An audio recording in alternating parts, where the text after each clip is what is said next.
சந்தர்ப்பங்கள் என்றும் சூழ்நிலைகள் என்றும் பாவம் செய்த பின்னாலே பழி சுமத்தி தூண்டிவிட்டார் என்றும் மாற்றிவிட்டார் என்றும் மற்றவரை எந்நாளும் குற்றப்படுத்தி நான் செய்த பாவத்துக்கு நியாயங்கள் சொன்னேன். என்னை ரட்சித்த தேவனிடம் காரணம் சொன்னேன்.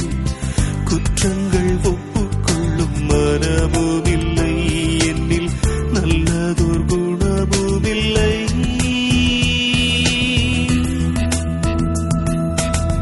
நான் ஒரு பாவி,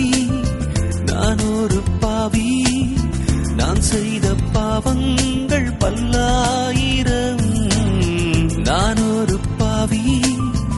நான் ஒரு பாவி, நான் செய்த பாவ